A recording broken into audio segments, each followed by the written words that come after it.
아멘.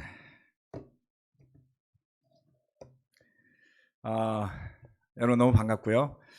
또 우리 대전 형제자매 여러분, 그리고 또 유튜브를 통해서 또 예배 함께 참여하시는 여러분 모두 너무나 반갑습니다. 제가 지난주 설교 좀 길었더라고요. 그 설교 시간이 거의 1시간 됐다면서요. 미안한 마음이 막 들어가지고 제가 집에 가는 길에 미안한 마음이 많이 들었습니다. 오늘은 짧게 하려고 그랬는데 내용을 봤더니 이게 또 짧게 할 내용이 아니에요. 그래서 최선을 다해 보겠습니다. 네, 여러분 설교가 참 어려운 거는요, 하고 싶은 이야기를 다 해서도 안 되고 해야 할 이야기를 다 해서도 안 되고, 그리고 또 가장 중요한 것은 주님께서 영감을 가끔만 주시거든요. 늘상 주시는 게 아니에요. 설교자들이 얼마나 힘들겠어요. 영감이 막 팍팍 오면 막 하겠는데 이게 가끔 온단 말이에요. 오늘 찬양하는데 영감이 하나 탁 떠올랐어요. 그래서 내가 아멘, 이번 주 주일날 설교할 생각입니다. 자, 오늘은 예배에 대한 말씀입니다. 지난주까지 교회 조직과 기능에 대해서 말씀을 드렸고요. 이제 예배, 성찬 이런 것들에 대해서 말씀드리도록 하겠습니다. 이번 주 다음 주. 자, PPT 띄워주실래요?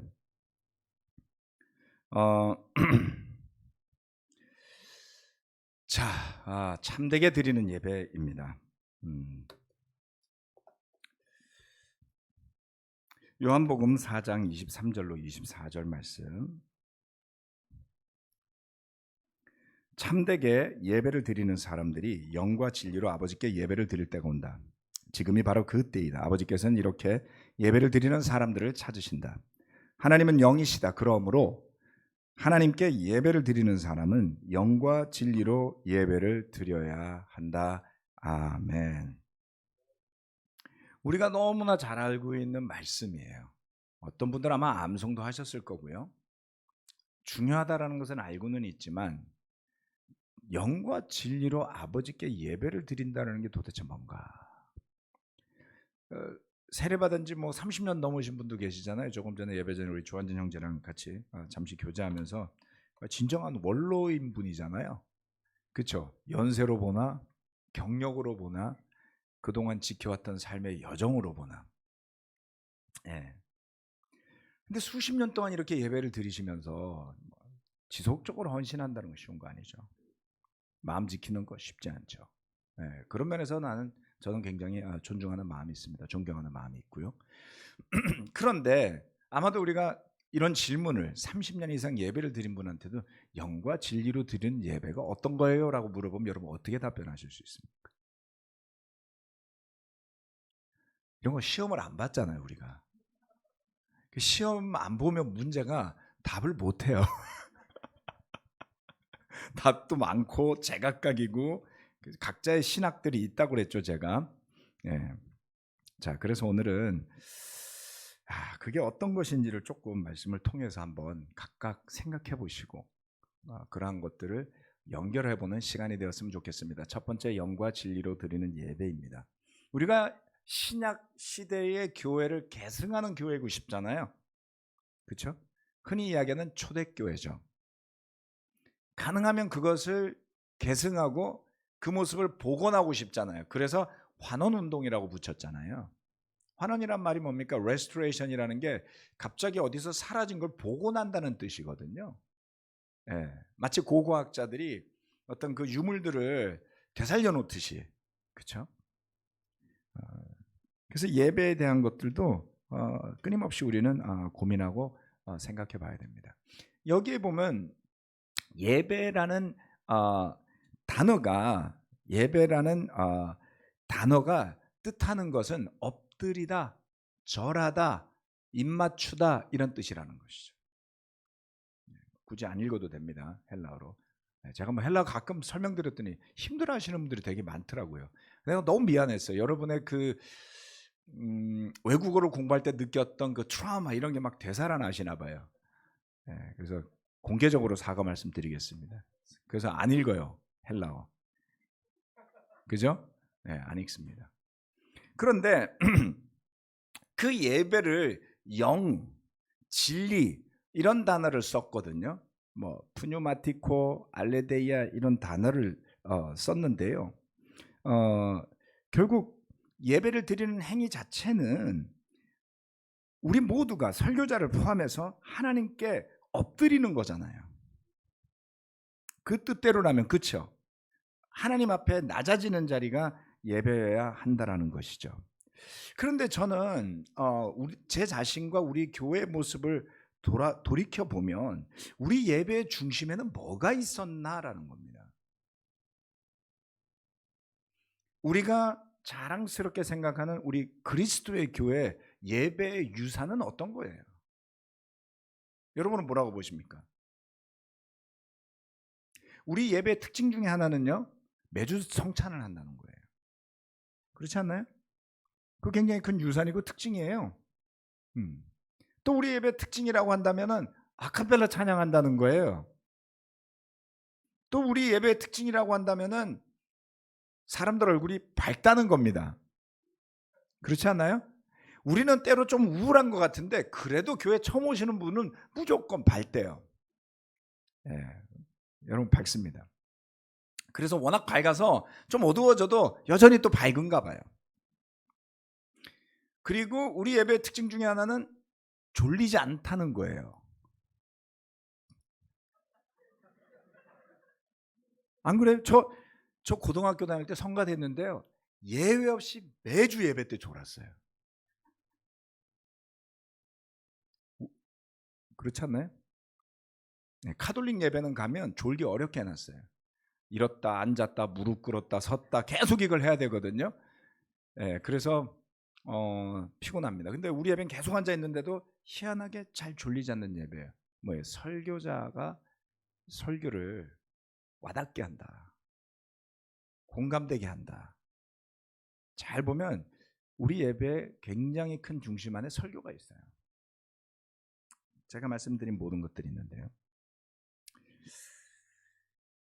그런데 제가 지금 설명드린 우리 그리스도의 교회, 서울 그리스도의 교회 예배의 모습 가운데 영과 진리로 볼 수 있는 게 뭘까요?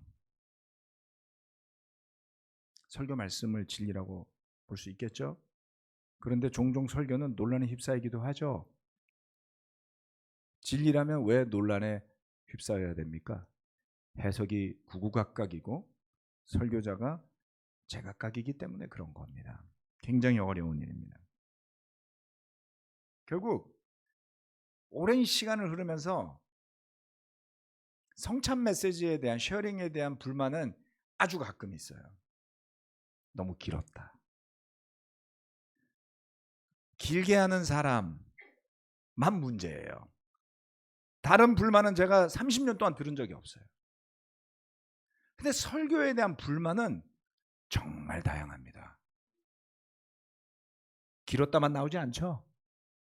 너무 짧았다. 또 나와요. 내용이 빈약하다. 또 나와요. 뭐 말실수도 나와요. 뭐 굉장히 많아요. 설교자 중요하죠. 그런데 우리 예배가 설교자의 메시지가 중심이 되는 경우가 많았다.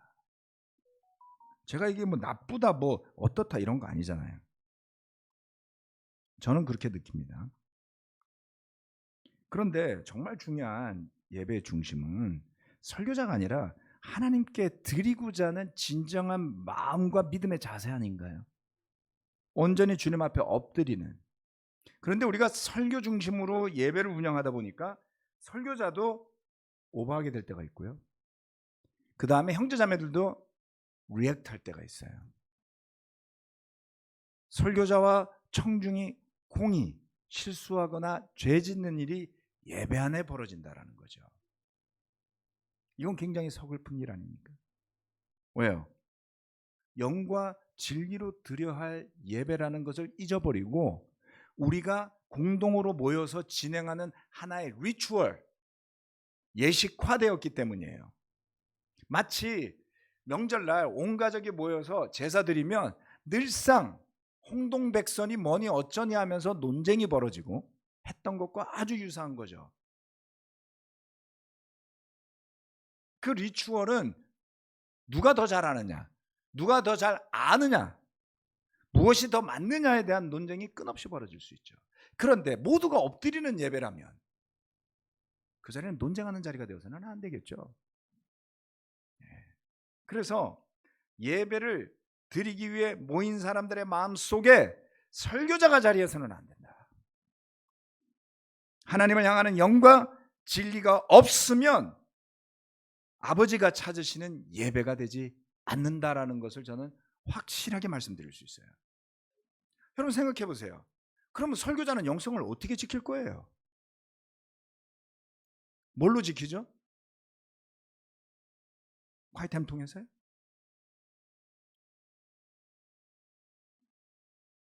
생각해 보시기 바랍니다. 함께 엎드리는 예배. 그것은 내 마음에 드는 방법, 방식, 내가 중심이 되는 예배가 아니라 하나님께서 찾으시는, 기뻐하시는 그런 예배. 근데 하나님 좀 까다롭지 않아요? 네. 유대인의 율법처럼 1, 2, 3, 4 딱 적어놓고 그것만 하면 통과해주면 참 속 편하겠는데 영과 진리 막 이렇게 써놓으니까 해석도 어렵고 따라하기도 힘들고 괜히 죄책감 느끼고 막 그런 건가요? 하나님 왜 아벨의 제물은 기쁘게 받으시고 가인의 제물에는 얼굴을 돌리셨을까요?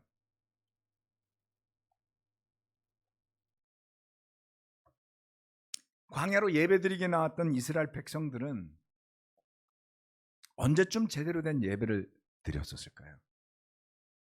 그들은 순조롭게 그들의 신앙의 자유를 찾아서 나와서 노예에서 벗어나서 합심해서 아름다운 예배를 지속했었던 걸까요?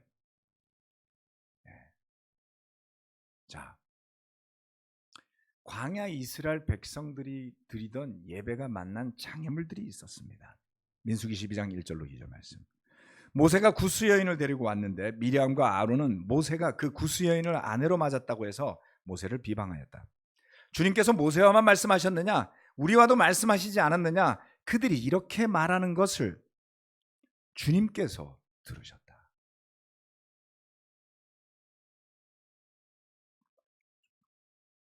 나온 지 얼마 안 됐어요. 그런데 모세의 형제, 자매이자 모세의 대변인이었던 아론과 출애굽 때에 홍해가 갈라진 것을 멋진 찬양으로 해서 불러서 백성들의 신앙을 고취시켰던 미리암이 모세를 비방합니다.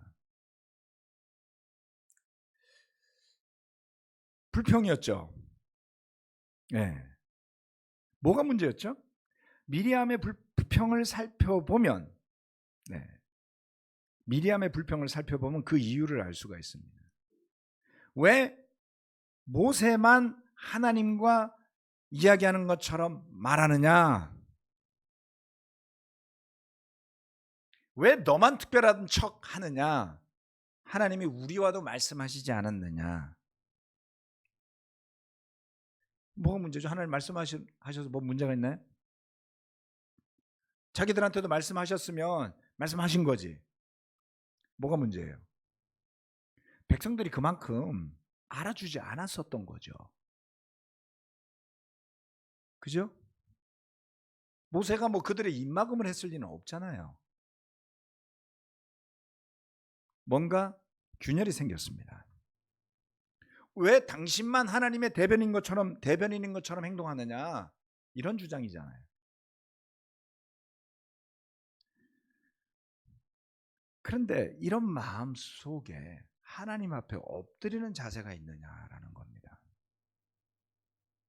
제가 예전에 한 97년쯤 됐을래나요? 주빌리를 갔는데, 일본에 있을 때였습니다. 주빌리를 갔는데 설교를 듣기가 참 힘들었어요. 어느 한 포인트에 그런 때가 있었습니다. 하도 고민이 돼가지고 그냥 너무 답답한 거예요. 주빌리에서 설교를 듣고 앉아있는데 그 다음날 아침에 프랭크 목사님, 지금 장로님이지만 하고 같이 시간을 보내기로 돼 있었거든요. 아침에. 그래서 제가 좀 솔직하게 고백을 했어요. 설교가 안 들린다. 자꾸 내 마음 안에서 그 설교에 대해서 이거 왜 저렇게 하지? 왜 저렇게 그런 마음만 든다라고 고백을 했던 생각이 나요. 여러분 한번 생각해 보세요. 그거 심각한 거 아니에요? 목사가 다른 목사 설교 듣는데 답답해 죽겠어. 요즘 시쳇말로 어쩌라고요? 그걸 방치하면 어떻게 됩니까? 다른 사람의 설교에 영감을 못 받아요. 감흥이 없어요. 앉아서 나도 설교 좀 했다고 판단하고 앉았어요. 괜찮을까요? 한 번은 괜찮을지도 몰라요. 계속하면요.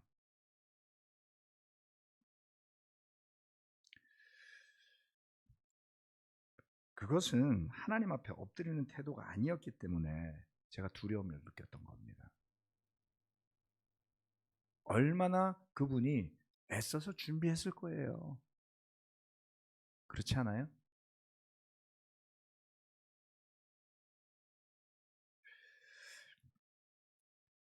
이 미디암의 태도, 목적이 보다 더 하나님의 뜻에 합당한 예배를 드리는 것이 아니라 누가 어떤 역할을 할 것인지에 대한 시기와 질투가 근본이다.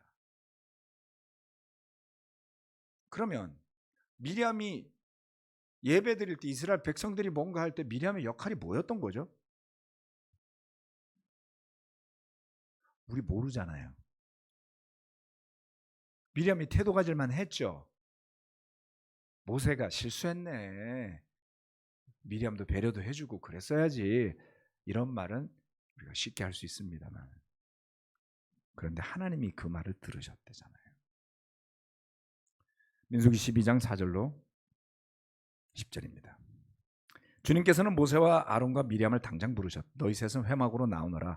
세 사람이 그리로 나갔다. 이제 다 같이 듣고 있는 거예요. 주님께서 구름 기둥 가운데로 내려오셔 장막 거기에 서시고 아론과 미리암을 부르셨다. 그 두 사람이 나가서자 말씀하셨다. 너희는 나의 말을 들어라. 너희 가운데 예언자가 있으면 나 주가 환상으로 그에게 알리고 그에게 꿈으로 말해줄 것이다. 나의 종 모세는 다르다. 그는 나의 온 집을 충성스럽게 맡고 있다. 그와는 내가 얼굴을 마주 바라보고 말한다. 명백하게 말하고 모호하게 말하지 않는다. 그는 나중에 모습까지 볼 수 있다. 그런데 너희는 어찌하여 두려움도 없이 나의 종 모세를 비방하느냐. 주님께서 그들에게 진노하시고 떠나가셨다. 구름이 장막 위에서 거치고 나니 미리암이 악성 피부병에 걸려서 눈처럼 하얗게 되어 있는 것이 아닌가. 아론이 미리암에게로 다가갔다 살펴보니 그 여인은 악성 피부병에 걸린 것이었다. 결국 하나님은 그 둘 사이를 심판을 하셨고요. 아론은 다른 심판을 안 받은 걸로 봐서 이것을 미리암이 주도했던 것으로 보입니다. 그 비방을 주도했던 미리암은 심판을 받고 말았어요. 모세가 이걸 원했을까요?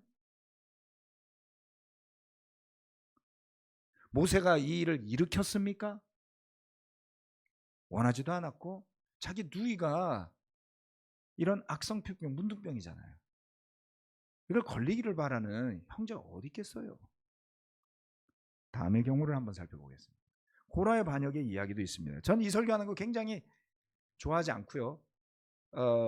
제 목회 경력 30년 만에 이거 처음 하는 거예요. 네. 아무리 생각을 해도 고라의 반역을 적절한 때 설교할 기회가 없어요. 그죠?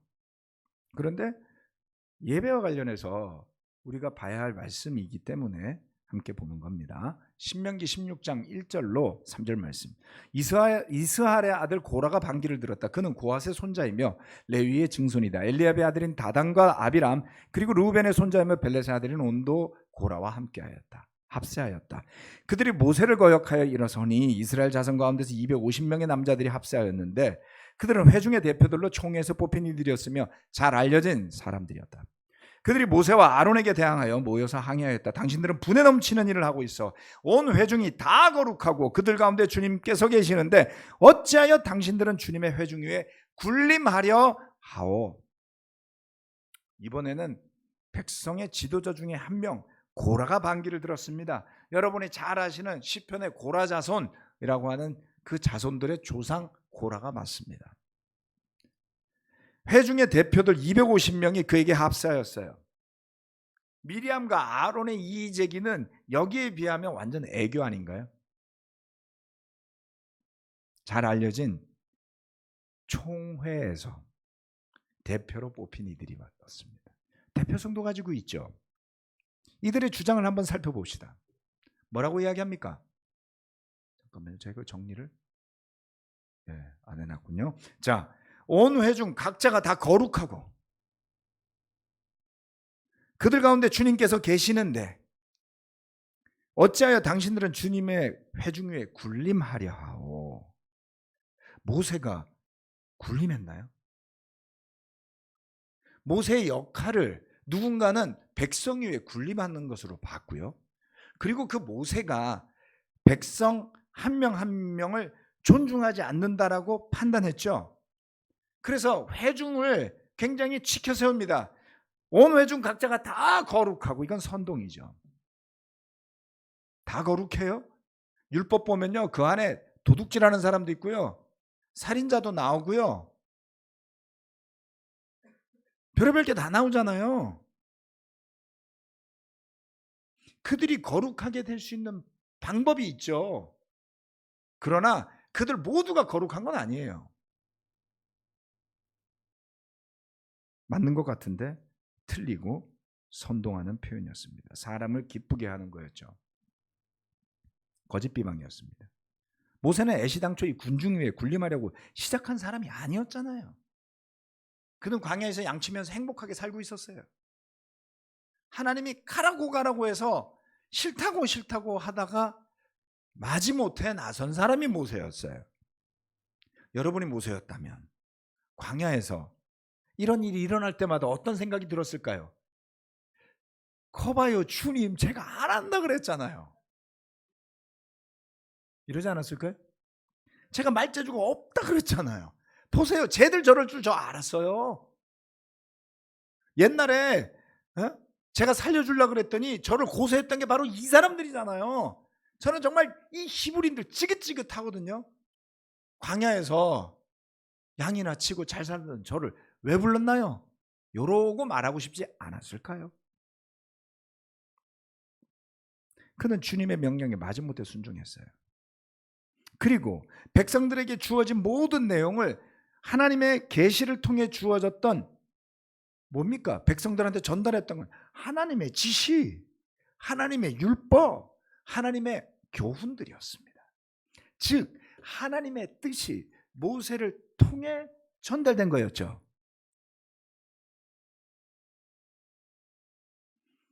그런데 이번에도 지난번에 미리암과 아론의 태도와 일맥상통하는 맥락이 한 가지 있는데요, 그들의 초점이 하나님께 있지 않아요. 하나님이 이렇게 말씀하셨는데 너는 왜 이렇게 말하느냐가 아니잖아요. 어디에 있습니까? 모세에게 초점이 있습니다. 그리고 그의 역할에 초점이 가 있어요. 잘 들여다보면 그냥 쉽게 왜 너 혼자 잘났다 그러냐 하는 거예요. 그들 눈에는 모세의 역할이 좋아 보였나 봐요. 모세 만나면 물어보세요. 그때 어떠셨어요? 뭐 이런 게 천국에 대한 기대의 재미입니다. 궁금한 거 많이 써놓고 아브라함 만나도 물어보고 모세 만나도 물어보고 저는 그러려고요. 네. 노트해놓고 민수기 16장 8절부터 11절. 모세가 고라에게 말하였다. 당신들 레위의 자손은 들으시오. 아하, 고라가 레위의 자손이었군요. 이스라엘의 하나님이 당신들을 이스라엘 회중 가운데서 구별하셔서 주님께로 가까이 나오게 하셨소. 그리고 주님의 성막일을 하게 하셨소. 그뿐만 아니라 당신들을 회중 앞에 세워 그들을 돌보게 하셨소. 그런데 이것이 당신들에게 부족하단 말이에요. 주님께서는 당신의 모든 동료 레위의 자손을 당신과 함께 주님께로 가까이 불러내셨어. 그런데 이제 당신들은 제사장직까지 요구하고 있어. 그러므로 당신과 당신의 사람들이 결속한 것은 주님을 거역하는 것이요, 아론이 어떤 사람인데 감히 그를 거역하여 불평을 한단 말이요. 아론 이야기까지 있었군요. 네. 각자에게 주어진 역할이 있었을 뿐인 것 아닌가요? 그런데 그 역할을 세상적으로, 인간적으로 나 중심적으로 이해하면 이런 문제가 생겨나요. 제사장직을 맡고 있던 아론도 웬일인지 미리암 때문에 홀려서 그랬든지 모세에게 불만을 가지게 되고, 레위인으로 세워져서 백성 가운데 그래도 리더십 역할을 하고 있던 사람들이 왜 제사장은 아론만 합니까? 모세와 싸잡아서 같이 그렇게 했죠.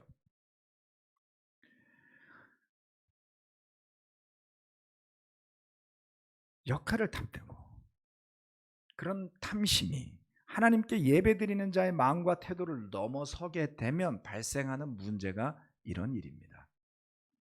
즉 하나님을 섬기고 하나님께 예배드리는 공동체라는 것을 망각하고 자기가 주인이 되는 세상을 꿈꾸면 역할과 자리에 대한 다툼이 끊이지 않아요.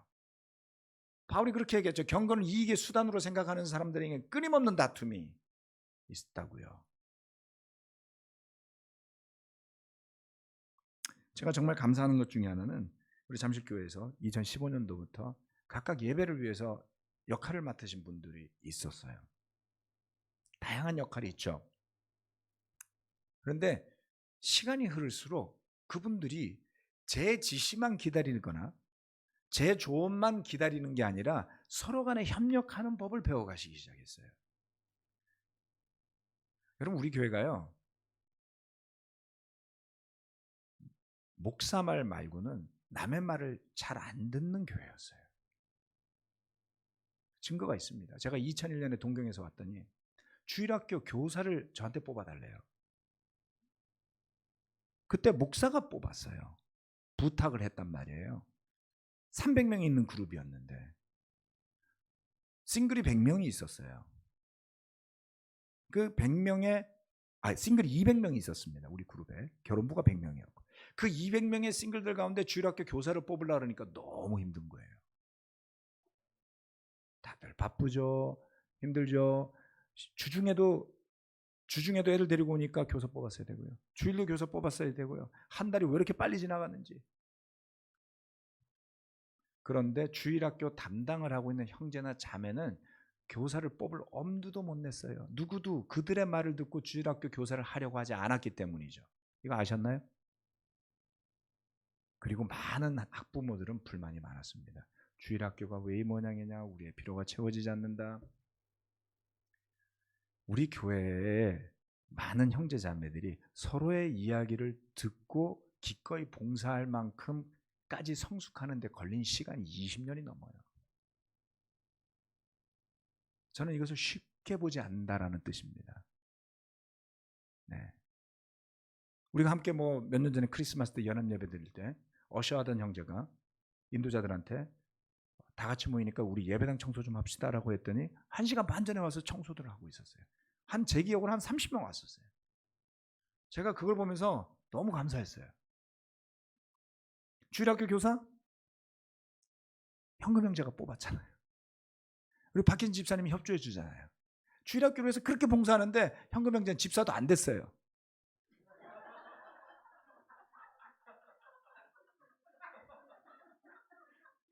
근데 한 번도 저한테 따지지 않았어요.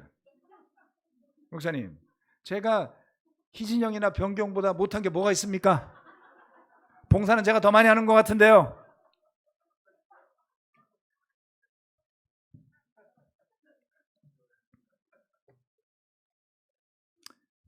아쉬운 마음이 있었는데 숨겼을지도 모르고 감췄을지도 모르지만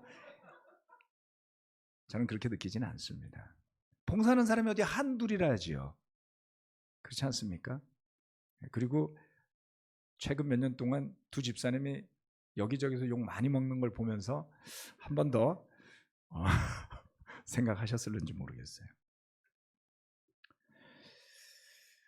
이 두 번의 사건을 통해서 하나님은 이스라엘 백성들에게 분명한 교훈을 전해주십니다. 하나님의 뜻에 관심이 없으면요, 오로지 역할을 두고 누가 왜 하게 됐고 자격이 있고 없고 이거를 가지고 분분해져요. 2015년도 지금 잠실 예배 시작하면서 당시 3부였죠. 저한테 따지신 분들 많았어요. 제가 부탁드렸습니다. 각각의 역할이 있습니다. 당신의 기대에 만족스럽지 않을 수도 있지만 당신이 알지 못하는 것을 섬기고 있음을 믿으십시오. 말씀드렸죠? 지난 수년 동안 여러분이 저에게 와서 다른 교회에 대한 염려도 전해준 적이 있다고요. 그럴 때마다 저의 대답이 한결같이 똑같았습니다. 기대에 못 미칠 수 있지만, 기대만큼 성장 안 할 수도 있지만 그 교회를 위해서 섬기시는 분들이 주님을 위해서 얼마나 헌신하셨는지를 기억하시고 도울 수 있는 것을 돕고 서포트할 걸 서포트합시다. 그러지 않았나요? 지난 2년 동안 제가 여러분에게 너무 감사하는 것은 여러분이 다른 교회 형제자매들을 비난하지 않았다는 거예요. 잘하셨어요. 왜요? 그러지 않아도 제자로 살기 힘들어 죽겠는데 서로 비난하고 손가락질한데 누가 유익을 얻겠습니까?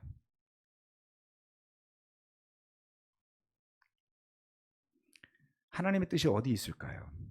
지금 여러분이 이 예배 안에서 맡은 역할은 무엇입니까? 또 앞으로 맡고 싶은 역할이 있다면 그것은 무엇입니까? 그 역할이 무엇이 되었건 우리가 한 마음으로 영과 진리로 드리는 예배의 그 목적이 있다면 우리는 화합을 이룰 것이요, 누가 그 역할을 해야 하는가를 놓고 다툰다면 결국 광야에서 일어났던 반란이 반복 되풀이 될 뿐인 것입니다. 고린도전서 12장 21절.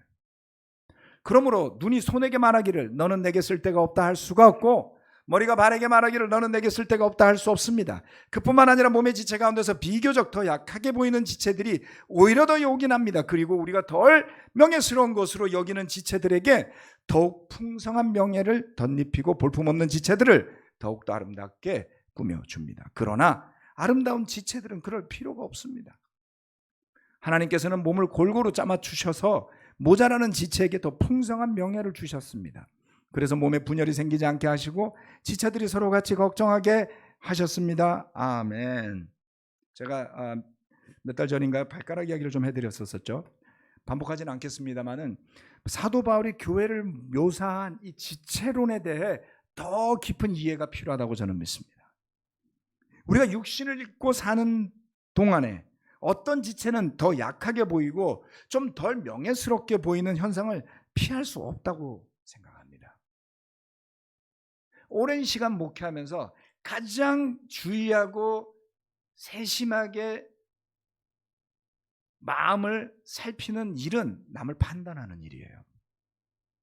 제가 가진 정보의 양이 여러분보다 많지 않겠습니까?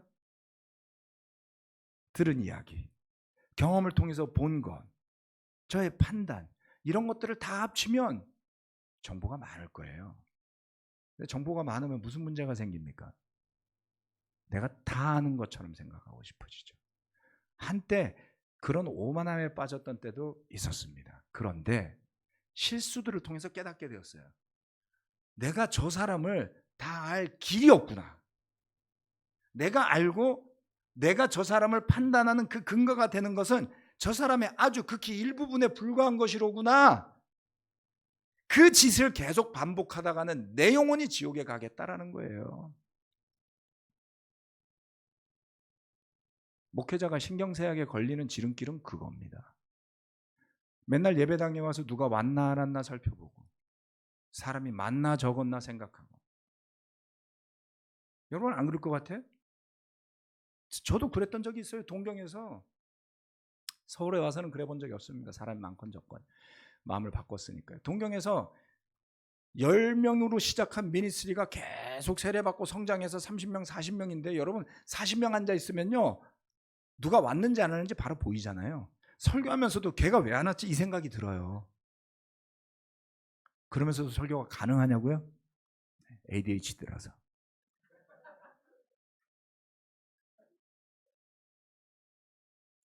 어느 날은 설교하는데 평상시 오던 성경 공부하는 사람들이 적게 왔어요. 설교하면서 마음이 무거워요. 그때 제가 깨달았어요. 이렇게 계속 살면 망하겠다.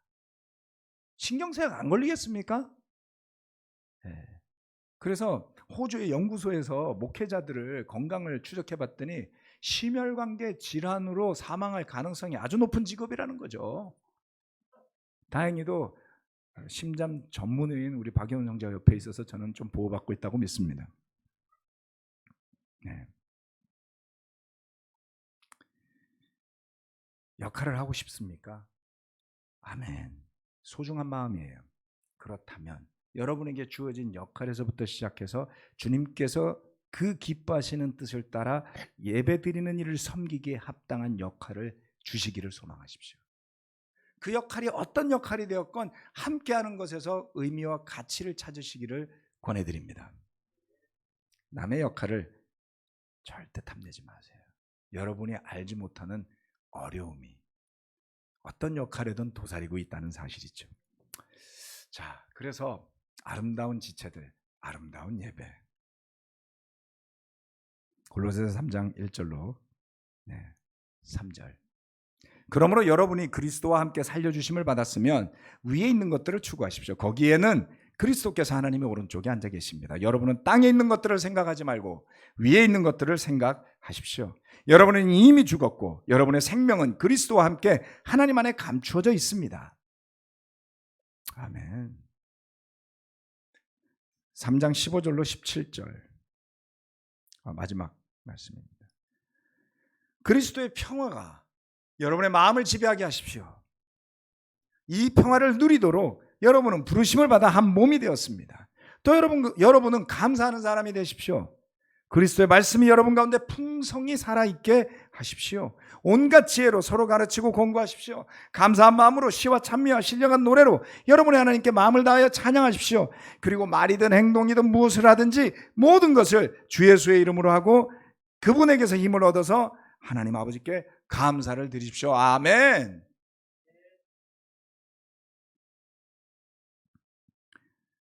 제 확신은 이렇습니다.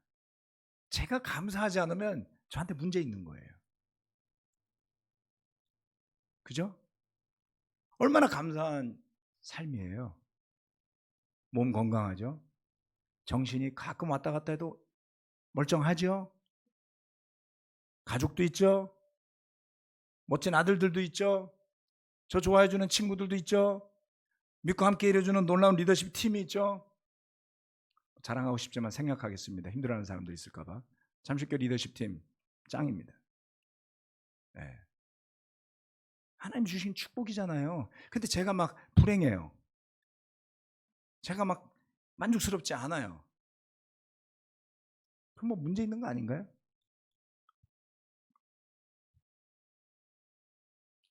우리는 아직도 뭐 히딩크 감독처럼 여전히 배가 고프다 뭐 이래야 됩니까? 적당히 해야죠. 예. 뭐라 그랬습니까? 우리가 그리스도와 함께 살려주심을 받았으니 위에 있는 걸 추구하라 그랬잖아요. 이 예배가, 이 모임이 우리 서로가 그렇죠. 교회는 하나님의 가족이라 그랬어요. 네. 가정은 가족 구성원들이 뭉쳐서 만든 아주 훌륭한 곳이죠. 안식처이기도 하고 충전을 하는 자리이기도 하고 주변을 너무 의식하지 않아도 되고 좋은 곳이죠. 그래서 옛날에는 없던 말이 집밥이라는 표현이에요. 요즘 애들은 집밥 그러잖아요. 옛날에 그런 말 썼나요? 80년대? 그 당시엔 다 집에서 밥 먹었거든요. 당연하죠. 식당도 별로 없었어요. 요즘엔 집에서 밥 먹으면 행복하다는 거예요. 그만큼 따뜻하고 사랑이 넘치고 충전할 수 있는 집이 그립다는 소리 아닌가요? 예배는요. 신령과 진정으로 하나님께 드리는 예배이면서 세상살이에서 지치고 힘들었던 영혼들이 모여서 휴식하고 재충전하고 서로 재밌는 이야기하고 필요를 채워주고 큰 아들이니 작은 아들이니 뭐 이런 거 싸우지 말고 그렇죠? 함께 봉사하는 함께 섬기는 교회, 그 교회 만들기가, 그 교회 되어가기가 그렇게 힘들더라고요. 여러분이 있고 싶은, 여러분이 생각할 때 참되게 드리는 예배, 하나님께서 기뻐 받으시는 예배, 신령과 진정으로 드리는 예배가 어떤 것인지 함께 묵상하시고 함께 나누시고 어떤 것보다 서로 많이 위로하고 격려하시기를 부탁드립니다. 기도하고 마치겠습니다.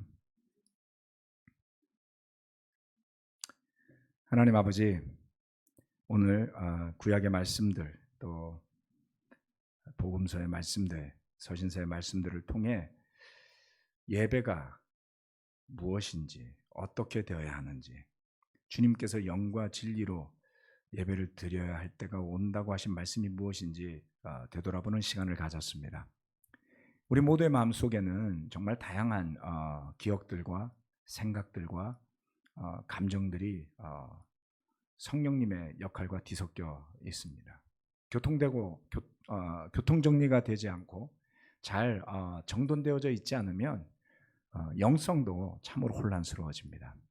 바라고 기도드리기는 예배의 자리에 모일 때 온전히 찬양에 집중할 수 있게 도와주시고, 성령님이 함께하는 자리라는 것을 의식할 수 있게 도와주시고, 그 자리는 내가 중심이 되는 자리가 아니라 하나님이 중심이 되며 하나님께서 영광 받으시는 자리, 그래서 성령을 받은 우리가 함께 모여 영으로 연결되어져서 세상의 어떤 모임에서도 느낄 수 없는 일치감과 하나님과 연결되어지는, 그래서 우리가 온전히 엎드림으로써 낮아지게 되는, 끊임없이 내가 중심이 되고자 하는 그 이기적인 욕구와 내 뜻대로 해야만 한다라는 고집스러움과 주변 사람들을 의식하는 불안함이 중심이 된 그런 존재가 살아나는 예배가 아니라 영과 진리가 살아있는 예배가 되도록 축복하여 주시고, 오늘 이 말씀을 듣고 있는 모든 형제 자매들을 그처럼 영과 진리를 가지고 주님께 예배할 수 있는 자들이 되어가도록 충분히 축복하여 주시길 간절히 기도드리며 예수님 이름으로 기도합니다. 아멘.